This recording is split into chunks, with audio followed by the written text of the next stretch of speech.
రాధే రాధే. మన నారాయణీయం అనుభవించే ముందతి ఆ నారాయణీయం దోర్ పెట్టి చెప్పిందో అదావదు మనోட సాక్షాత్ కృష్ణర్ గురువాయూరప్పర్ పట్టి మోట కొంచెం తెలుసుకుంటా. యాక్చువల్లీ గురువాయూరప్పర్ పెట్టి తెలుసుకోవాలంటే గురు పవనపుర మాహాత్మ్యం అని చెప్పి నారద పురాణంలోనే మెన్షన్ చేసిండారు. దాని సైనావంటే ఇన్ డీటెయిల్గా మనకు ఆ గురువాయూరప్పర్ పెట్టి తెలుసుకోవచ్చు, ఆ క్షేత్రం పెట్టి మన బాగా తెలుసుకోవచ్చు. దానిలో చిల విషయాలు నేను ఇవాళ షేర్ చేసాను. Hope you might already known it. But భగవాన్ పట్టి తిరిగి వినేప్పుడు మన ఒక సంతోషం, మన ఒక ఆనందమే తగులుతుంది. ఆ కనకలో మనం చూసామంటే మోట ముందప్పుడు ఆరంభంలో పద్మకల్పంలో చూసామంటే బ్రహ్మాజీ వచ్చి ఆతండు ఆ పడైపు అనే తొలిల్ చేత ఉండేప్పుడు భగవాన్ విష్ణు నా వద్దే మొక్కిండేప్పుడే సాక్షాత్ భగవాన్ విష్ణు నేంటి మన గురువాయూర్లో పోయి మన అనుభవించేవే ఆ విగ్రహం అదావదు పాతాల అంజనంతో చేసి పెట్టిన బ్లాక్ బిస్మత్ అంటూ సాఫ్ట్ స్టోన్, అది ఫుల్ ఆఫ్ హర్బ్స్తో చేసిన ఆ స్టోన్తో ఉండిన ఆ విగ్రహంన సాక్షాత్ మనోడ విష్ణు భగవానే బ్రహ్మాజీ ఇచ్చారు. వరాహ కల్పంలో ఏమవుతుందంటే అప్పుడు పృష్ణిని సుతపస్ అని ఒక దంపతిగల్లొచ్చి బ్రహ్మాజీ మీద అపార తపస్సు ఉంటున్నారు. వాళ్ళు ఉండిన తపస్సు చూసి బ్రహ్మాజీ వద్ద సంతోషపడి ఈ విగ్రహం వాళ్ళిద్దరు చేత ఇచ్చిస్తున్నారు. వాళ్ళు ఈ విగ్రహం తవలంగాటే ఇంకా సంతోషపడి వాళ్ళిద్దరు భగవాన్ విష్ణువును చూసి తపస్సుని ధార్మించారు. తపస్సు చేయంగాటే సాక్షాత్ విష్ణు భగవానే నేర్లో రాగాటే వాళ్ళిద్దరు అనేరు, హే భగవన్న మీరే మాహు 3 జన్మానిహిని మీరే మాహు బిడ్డహ పుట్టాలే అనగాటే విష్ణు భగవాన్ తతాస్తు అనిస్తున్నారు. ఈ యొక్క విషయాననే మన భాగవతంలో 10th క్యాంటోలో చూసామంటే వసుదేవర్ని దేవకి అనేరు, హే కృష్ణ నిన్న 3 వాటి నువ్వు నా బిడ్డహ పుట్టాలే అనిసి ఎంత సంసారతనమాన వేండుదలు మేము వేండిండాము, అప్పుడేని ఆ జన్మలోనే మా ముక్తి కావలే అనేసి ఆ జ్ఞానంతో లేకుండా మన పోయినామే అని చెప్పి ఈ విషయంన మన 10th క్యాంటోర్లో చాప్టర్ 3లో మనం అనుభవించవచ్చు. అది మన ఫ్యూచర్లో ఆనహసూత. ఇక్కడ నెక్స్ట్ ఏమవుతుంది, సత్యయుగంలోనే తిరిగి పృష్ణిని సుతపస్ పుట్టారు. వాళ్ళ ఆ జన్మాల చూసంటే వాళ్ళిద్దరు పుట్టిన బిడ్డనే భగవాన్ సాక్షాత్ పృష్ణి గర్భన్హ పుట్టారు. ఈ అవతారంలో భగవాన్ బ్రహ్మచర్యమోட ఇంపార్టెన్స్ని ఎత్తి సుంచారు. அடுத்தது త్రేతాయుగంలో వచ్చి వీళ్ళిద్దరు అద పృష్ణిని సుతపస్సే కశ్యపర్ని అతిథిగా ఉండు పయోవృత్తం 12 నాళ్ళని పాలతో ఉండు చేసి ఆ తపస్సు ఉండు పుట్టిందే మనోడ వామన అవతారం. దావెనహ చూసామంటే ద్వాపర యుగంలో చూసామంటే దేవకిని వసుదేవర్ కృష్ణర్ తన జననమెత్తేరు. సో ఈ స్టైల్లో భగవాన్ 3 వాటి వీళ్ళిద్దరే బిడ్డహ పుట్టు.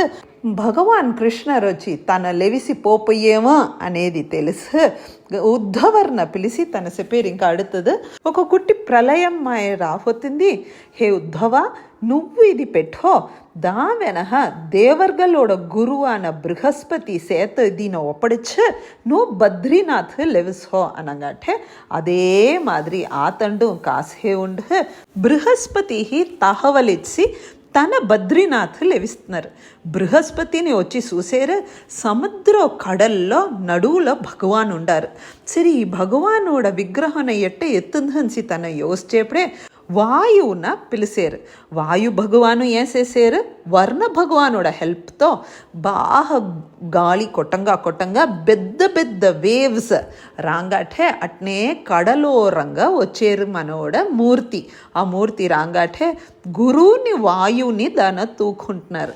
వాళ్ళిద్దరు తూకు పెట్టుకుండేప్పుడే పరశురామర్ వచ్చి తన్నోడ క్షేత్రంన దీని స్థాపించితే వద్ద బాగున్నే అని చెప్పంగాటే గురుని వాయుని సౌత్ డైరెక్షన్ చూసి వచ్చారు.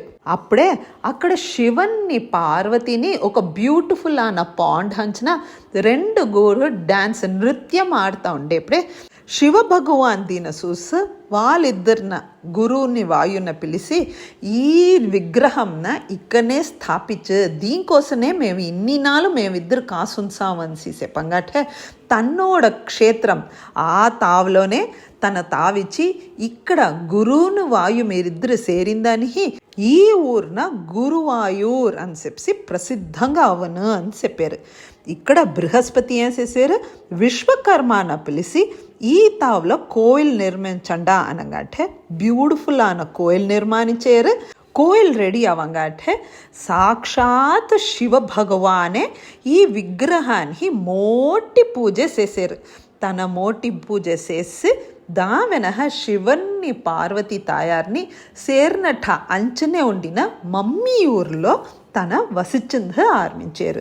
ఈ క్షేత్రం గురువుని వాయువు ఉండిన దాని నుంచి ఈ క్షేత్రం వచ్చి ఈ రుమాటిక్ పేషెంట్స్ అన్నీ ఉండారే, ఆ వాయు సంబంధమైన నోయి అన్నీనే ఈ తావు వచ్చామంటే గుణమడంజను అని చెప్పి నారాయణీయం చెప్పంగాటేలా దానికి ముందాతే చకోర సందేశ అనే ఆ టెక్స్ట్లోనే తెలివిగా మెన్షన్ అవి ఉంది. సో సాక్షాత్ మన భగవాన్ విష్ణువే బ్రహ్మాజీ చేత ఇచ్చి బ్రహ్మాజీ చేతరాల వచ్చి పృష్ణీసు తపస్సు దావెనహ కశ్యప్పని అదితి మాత సేవించిండారు. ఇదే విగ్రహంన వామన అవతారంలో భగవాన్ వచ్చారు. దావెనహ దేవకిని వసుదేవర్ను సేవించిన ఈ విగ్రహంన ఉద్ధవర్ సేవించి ఈ పరశురామ క్షేత్రంలో వచ్చి మన గురువాయూరప్పర్ వచ్చి కొండారు. యాక్చువల్లీ చూసామంటే పరశురామ క్షేత్రంలో 2 కృష్ణమూర్తిలు, ఆ 2 మూర్తిలోని సాక్షాత్ కృష్ణరే అనుభవించిన మూర్తిలు. ఒక మూర్తి చూసామంటే ఇవాళ వెరిగి విన్న మన గురువాయూరప్పరోడ మూర్తి. ఇంకొక మూర్తి ఏమీ చూసామంటే రుక్మిణి తాయారు వచ్చి కృష్ణర్తో అడివేరు, హే కృష్ణ యశోదామాత మిమ్మల్ని ఎట్ట అనుభవించారో అదావదు మత్తున పట్టేహా నిన్న అనుభవించిండారు, ఆ రూపంలో నేను నిన్ను చూడాలే అని చెప్పి కృష్ణతో అడివిందానికి కృష్ణర్ ఆ రూపంతో ఉండిన మూర్తి ఇచ్చి రుక్మిణి తాయారు పూజ చేసిన ఆ విగ్రహమే మన నేడు ఉడుపిలో మన అనుభవించేమే ఉడుపి కృష్ణన్. ఆ కృష్ణన్ 2 కృష్ణర్ గురువాయూరప్పను సరి ఉడుపి కృష్ణరావుని సరి 2 గురు చూసా అంటే పరశురామ క్షేత్రంలో కడలోరంలోనే 2 మూర్తులు ఉంది. ఇవాళ ఉద్ధవరే మనోడ గురువాయూరప్పర్ని సేవిస్తాను సార్, ఉద్ధవరు ఎట్ట ఉపాసన చేశారు ఆ మూర్తిన అని చూసామంటే ముళ్ళుక్క తన మనసులో ఆ కృష్ణరోడ అనుభవనంనే ఎంచి అతనోడ లీలలను స్మరించి ఉపాసన చేసిన దానించే మనోడ గురువాయూరప్పరోడ మూర్తి చూసామంటే భాగవతంన అంత విరింబి అతంటే వింట్రు. ఆ ఒక కారణానికే భాగవతమోడ సురుక్కంగా మనోడ భట్టత్రి ఈ నారాయణీయంన ఆతండు కోసరం రచించిండారు. మేర్కొండ నెక్స్ట్ మన భట్టత్రి పట్టి మన తెలుసుకుంటా. రాధే రాధే.